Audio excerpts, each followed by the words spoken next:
प्रिय दर्शकों, आज हम बात करेंगे राशिफल की। जैसा कि एक सीरीज में बराबर चलाने की कोशिश कर रहा हूँ कि राशिफल प्रतिदिन का, जिसे हम दैनिक राशिफल बोलते हैं, उसी तरह से आज हम बात कर रहे हैं 10 मई की। 10 मई का राशिफल हमारा क्या होगा। तो सबसे पहले हमने आपको एक मेथड बताया था कि हम क्या करते हैं राशिफल। जहाँ आपकी जन्म राशि का चंद्रमा जहाँ पर होता है, चंद्रमा आपकी जन्म राशि में जहाँ होता है, वहीं से राशिफल को गिना जाता है। अब चूँकि चंद्रमा 2 सवा 2 दिन में एक राशि को बदल देता है, तो वो जो 2 दिन होते हैं, जैसे मान लो आज हमारा तुला का चंद्रमा है, तुला में चित्रा नक्षत्र में चंद्रमा है। अब 2 दिन तक तुला के आसपास ही रहेगा, फिर वृश्चिक में जाएगा ये चंद्रमा। ठीक है, तो आपके जन्म के चंद्रमा से, देखिए यहाँ पे केवल बताने की ही बात नहीं कर रहा हूँ, सिखाने का भी कोशिश कर रहा हूँ कि आप स्वयं भी अपनी पत्रिकाओं को देख सकें कि हम कैसे अपने चंद्रमा को चंद्रमा से देख सकते हैं। अच्छा, इसमें एक उपाय के तौर पे मैं एक बात बता दूं, जो सामूहिक बात है, वो ये है कि कोई वहम ना पालें, क्योंकि जो घटना घटेगी वो ईश्वर की कृपा है। उस घटना को हम कम कर सकते हैं या टाल सकते हैं, उसके लिए अपने शुभ मुहूर्त को देख लें। अगर आपको लगता है कि हाँ हमारा गोचर ठीक नहीं है, तो आप उसको शुभ मुहूर्त के हिसाब से देख लें। बाकी जो दैनिक रूटीन में जो लोग काम करते हैं, जैसे सुबह उनको ड्यूटी जाना है, शाम को घर वापस आना है, तो जो दैनिक रूटीन में कार्य करते हैं उनके लिए तो बिल्कुल भी ये वहम नहीं पालना कि आज का कैसा है। हाँ, अच्छी बात घर में, तो घर में अपनी सावधानी पूर्वक रहें, जितना सावधान रहें कि आज का दिन हमारा ठीक नहीं तो उतना बेहतर है। यह सबसे अच्छा उपाय, चंद्रमा के प्रति जो उपाय किया जाता है वो सबसे बेहतर उपाय है भगवान शंकर की उपासना। जब आप ड्यूटी से आए, समय मिले, तो अपने घर के आसपास के किसी भी शिवालय चले जाएं, एक लोटा जल ले लें और शिव जी को चढ़ा दें, प्रार्थना कर लें, प्रभु आप ही की माया है, मैं आपके ही शरण में हूँ, जीवन तो दिया वो सब आपका है, सुख दुख सब आपका है, मेरा तो कुछ नहीं है, बाकी मैं एक आपके द्वारा प्रेरित किए हुए कर्ता के रूप में कार्य कर रहा हूँ, परिणाम तो सब आपके हाथ में। इस तरह से अपना क्षमा याचना कर लें और एक रूटीन बना लें, अपना जाएं, मंदिर जाएं या कहीं मेडिटेशन पार्क चले जाएं, कहीं ध्यान में बैठ जाएं, भगवान शिव की उपासना घर में ही कर सकते हैं, पूजा पाठ कोई भी मंत्र कर सकते हैं, चंद्रमा के दर्शन कर सकते हैं, चंद्रमा को भी अर्घ्य दे सकते हैं, जल दे सकते हैं, बस इतने, इससे ज़्यादा कुछ इसमें नहीं होता जो दैनिक राशिफल होता है। अब ये दैनिक राशिफल कब नुकसान देता है? जब आपकी महादशा अच्छी न चल रही हो, वर्तमान का गोचर अच्छा न चल रहा हो, जैसे शनि, राहु, गुरु, और इसके बाद आपका चंद्र गोचर अच्छा न चल रहा हो, तब इसको ध्यान देना है कि हाँ हमारे लिए कितना हानिकारक हो सकता है। और मान लेते उसी बीच में कोई व्यक्ति मरीज है, हॉस्पिटल में है ना, तो उसके लिए और अधिक ये लागू होने लगे, क्योंकि बुरे वक्त में अच्छी चीज़ भी बुरी हो जाती है। कहते हैं ना कि जब वक्त बुरा आता तो रास्ते के कंकड़ भी भारी हो जाते हैं, चुभने लगते हैं। ठीक है, तो हम बात करते हैं आज से मेष राशि का। हमने सबसे पहले मेष राशि को उठाया था, आज भी मेष राशि से ही बात कर रहे हैं। मेष राशि वृषभ राशि के लिए, मेष राशि के जातकों के लिए आज चंद्रमा अपने से सप्तम है, तो सप्तम के चंद्रमा का फल आप सभी को पता है कि हमारे अच्छा दिन गुजरेगा, पति पत्नी में, प्रेमी प्रेमिका में आपस में प्रेम बना रहेगा, कोई लड़ाई झगड़ा नहीं होगा, मनमुटाव नहीं होगा, कोई छोटी मोटी यात्रा हो सकती, कुछ चीज़ प्राप्त हो सकती, कुछ रुका हुआ काम बन सकता है, स्वास्थ्य अच्छा रहेगा, भोजन अच्छा मिलेगा, और कुछ आज इस समय मौसम ठंडी का चल रहा है तो हो सकता है आपको लिक्विड पदार्थ खाने को मिले, है ना। कुल मिला के आपका दिन उत्तम रहेगा। और इसमें क्या होता है, सप्तम के कारण हो, चूँकि व्यापार भाव भी होता है और पत्नी भाव भी होता है, व्यापार और पत्नी, तो हो सकता है आपका खर्चा थोड़ा अधिक हो जाए पत्नी के रूप में या किसी कुछ कपड़े वस्त्र खरीदने के रूप में, लेकिन वो जो पैसा खर्च होगा वो आपके सुख के लिए होगा, अननेसेसरी अनावश्यक खर्चा नहीं होगा। अब हम बात करते हैं वृषभ राशि के लिए चंद्रमा। तो वृषभ राशि और तुला राशि दोनों के स्वामी शुक्र ग्रह होते हैं, 2 और 7 का स्वामी शुक्र होता है, इसलिए तो एक बात है कि आज दोनों के शुक्र में, और शुक्र वृषभ में उच्च का चंद्रमा होता है, इसलिए यहाँ पर अच्छा, और चंद्रमा से चंद्रमा गिनेंगे तो छठा चंद्रमा होगा, 1 2 3 4 5 6 6 होगा, तो छठे चंद्रमा जब जाता है तो भी हमको आराम देता है, लाभ देता है गोचरवश चंद्रमा। और स्वास्थ्य, अगर कोई ऋण रोग शत्रु है तो उसमें भी कमजोरी आती है, यानी कि ऋण कम होता है। ऋण जितने भी प्रकार के होते हैं, 8 प्रकार के, 10 प्रकार के जो भी ऋण है, ऋण रिपो, शत्रु से, कर्ज से, बीमारी से, स्वास्थ्य में सुधार होता है और यश कीर्ति आनंद की प्राप्ति होती है। महिला वर्ग से संपर्क बढ़ सकता है। कोई महिला वर्ग आपके दोस्त है, स्टाफ में है, परिचित है, नाराज़ है तो वो हो सकता है आपसे मुलाकात हो जाए। बाकी घर में भी सुख शांति समृद्धि रहती है और रोगों का नाश होता है। थोड़ा सा चूँकि छठा भाव है तो आपको पता है कि यहाँ पे व्यय का होता है, तो हो सकता है आप कुछ खरीदने में कुछ धन खर्च कर दें, पर वो भी लाभदायक होगा। आप अपने हित के लिए धन को खर्च करेंगे। अब हम बात करते हैं मिथुन राशि के जातकों के लिए। तो मिथुन राशि के जातकों के लिए पंचम चंद्रमा होगा। जैसा कि पता है कि पंचम जब गया हुआ चंद्रमा मानसिक टेंशन देता है, समस्याएं देता है, पेट में कष्ट देता है, पीड़ा देता है, मन में अशांति रखता है, धन हानि भी कर सकता है, पेट में कुछ बीमारी दे सकता है, जैसे पेट का पेन होना, दर्द होना, जलोदर हो जाना, कुछ भी प्रॉब्लम दे सकता है। और पर यहाँ पे क्या होता है, विचारों में थोड़ी कुटिलता आ जाती है, तो कामुकता से भरे विचार आने की संभावना रह जाती है। ठीक है, अब हम बात करते हैं कर्क राशि के लिए। तो कर्क राशि से चंद्रमा चौथे, तो चौथे चंद्रमा जब जाता है तो स्वजनों से विवाद होता है, चित्त में चंचलता रहती है और छाती यानी कि चेस्ट में कोई विकार हो सकता है आपस में कलह की वजह से या किसी भी कारण की वजह से, आपकी व्यस्तता के कारण की वजह से आपको भोजन समय पर ना मिले, और मिले भी तो उत्तम भोजन ना मिले, अच्छा भोजन ना मिले, ऐसे कुछ खा पी के काम चलाना पड़े। नींद में भी हो सकता कमी हो। जल तथा स्त्री जाति से थोड़ा भय रह सकता है, आपका जल समस्या कर सकता है, या स्त्री से आप वाद विवाद ना करें। समाज में अपमान का भी भय रह सकता है और इसमें अपनी सावधानी बरतें। लगे कि यहाँ पे मान लीजिए आप कहीं अस्पताल गए, बाजार गए, किसी महिला से अचानक टक्कर हो जाती है, या घर में ही महिला का, आपकी पत्नी, बहन, बेटी, माँ का मूड अगर उखड़ा हुआ तो थोड़ा सा अवॉइड करने की कोशिश करें, यही इसके उपाय होते हैं।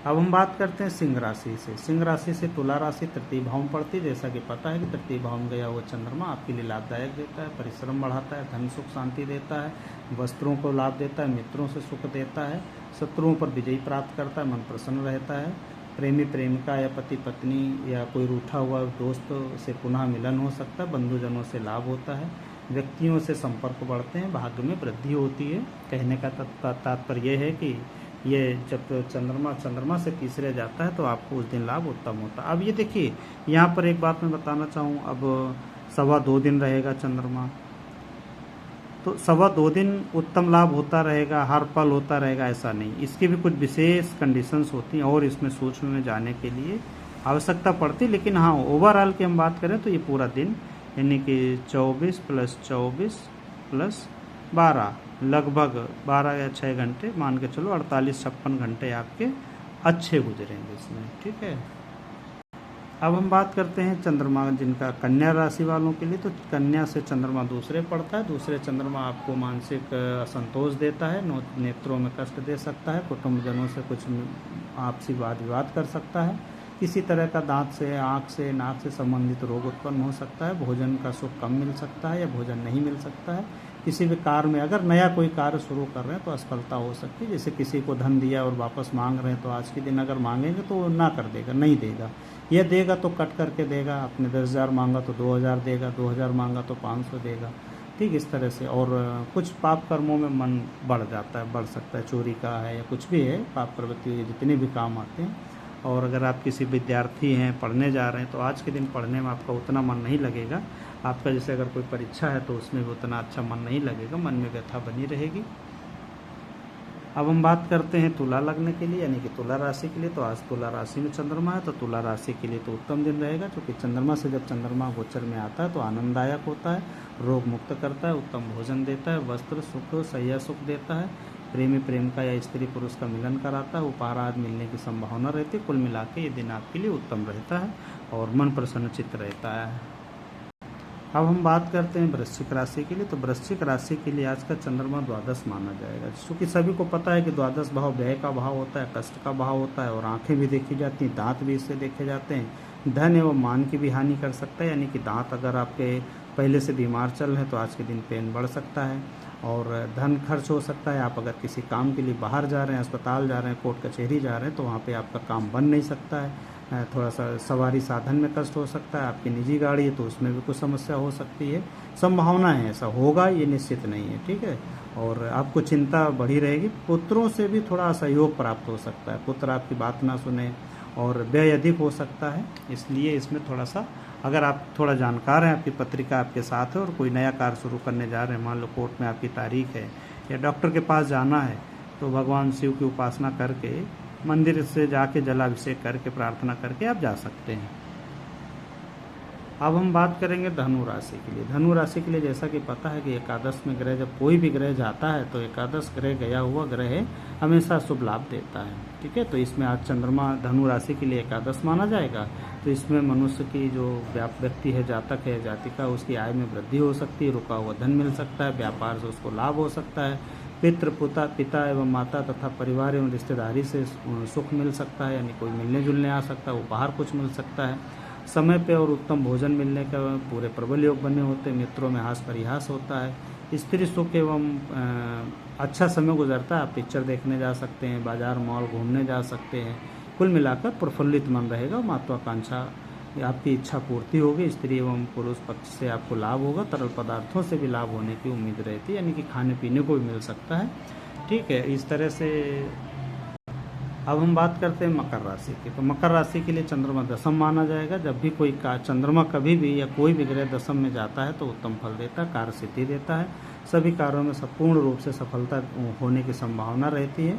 जैसे आज का कोई मैच लगा है, क्रिकेट लगा है, कोर्ट केस लगा है, आपका बीमारी का कोई डायग्नोज होना है तो आपके हित में रहेगा। जातक का स्वास्थ्य अच्छा रहता है, राज्य की ओर से या आपके कंपनी की ओर से सम्मान मिलने के या पदोन्नति होने के चांसेस रहते हैं।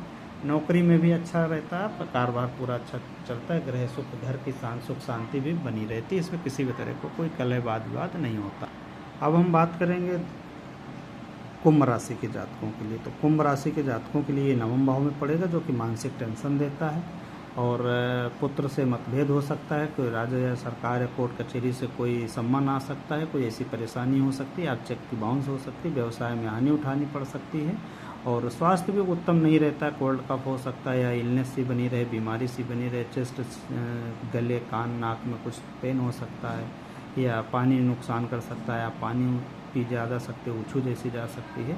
तो और जातक का आज के दिन कुछ शत्रुओं तरफ से परेशानी हो सकती है, जैसे किसी का धन लिया है तो आपको मांग सकता है आज, है ना। कुल मिला के घर में और परिवार में, बाहर में थोड़ा न थोड़ा कोई न कोई परेशानी आपको उठानी पड़ सकती है, इसलिए सावधानी रखें मानसिक रूप से और शारीरिक रूप से। अब हम बात करेंगे मीन राशि के जातकों के लिए। तो मीन राशि के जातकों का चंद्रमा अष्टम भाव में जाएगा। अष्टम भाव में चंद्रमा गया हुआ अशुभ माना जाता है। अपच है, श्वास की बीमारी है, खांसी है तथा छाती के रोग हैं, वाद विवाद है, झगड़ा है, मानसिक क्लेश है, आप ऐसी इस तरह से अव्यवस्थित हो सकते हैं, नियत समय पर सो के नहीं उठेंगे, चोट भी लग सकती है, भोजन की प्राप्ति ठीक से नहीं होती, अचानक कोई कष्ट आ सकता है, अचानक कोई बुरी सूचना आ सकती है। इन चीज़ों की देखिए संभावना फिर कब अधिक रहेगी, अगर आपकी दशा अच्छी चल रही है और गोचर भी अच्छा चल रहा है तो चंद्रमा केवल और केवल 10% से 20% ही प्रभाव डालेगा आपका। ठीक है, अब अगर चंद्रमा दशा भी अच्छी नहीं चल रही है, वर्तमान गोचर भी नहीं अच्छा चल रहा है, इसमें अंतर दशा भी अच्छी नहीं चल रही है,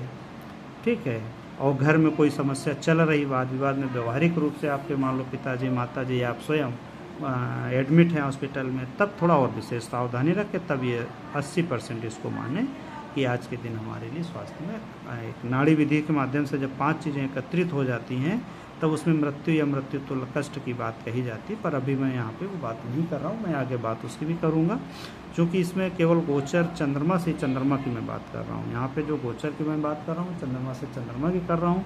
आगे जब मैं बात करूँगा तो चंद्र ताराबल जिसे हम कहते हैं 9 तारा, जन्म, संपत्ति, पश्चिम, प्रत्यारी, साधक, बाधक। तो आज चंद्रमा मान लेते हैं अश्विनी नक्षत्र से जब चलेंगे, किसी का अश्विनी नक्षत्र में चंद्रमा है, किसी का भरणी में है, किसी का आश्लेषा में, किसी में मघा का है, पुष्य का है, चित्रा का है, ज्येष्ठा का है, किसी भी तरह से, तो वो आज के दिन चंद्रमा उनके लिए कैसा रहेगा। तो तारा बल देखा जाता है, उसमें भी जल्दी से ही शुरू करने वाले हैं, उसमें आप इसको देखें और समझें, तो किसी भी तरह का भय ना लें और ऐसा ना समझें कि मैं आपको भयभीत कर रहा हूँ या भय फैला रहा हूँ, इसके लिए मैं क्षमा चाहूँगा। बस ये गोचर का फल है, ज्योतिष में जितना भी लागू होता है आप अपने ऊपर देखें, मैं इसको बस केवल 10% मान के चलते हैं, पर हाँ एक्शन ज़रूर होता है, इसको ऐसा ना समझें कि एक्शन नहीं होता, एक्टिविटीज़ नहीं होती हैं, क्योंकि मेरा मानना है, लोगों का और क्या मानना मुझे नहीं मालूम, पर मेरा मानना है कि हमारा वक्त ही हमसे सब कुछ करवाता है। आप बने रहें, इसको देखें, समझें, जानें। सभी का बहुत बहुत शुक्रिया, आभार।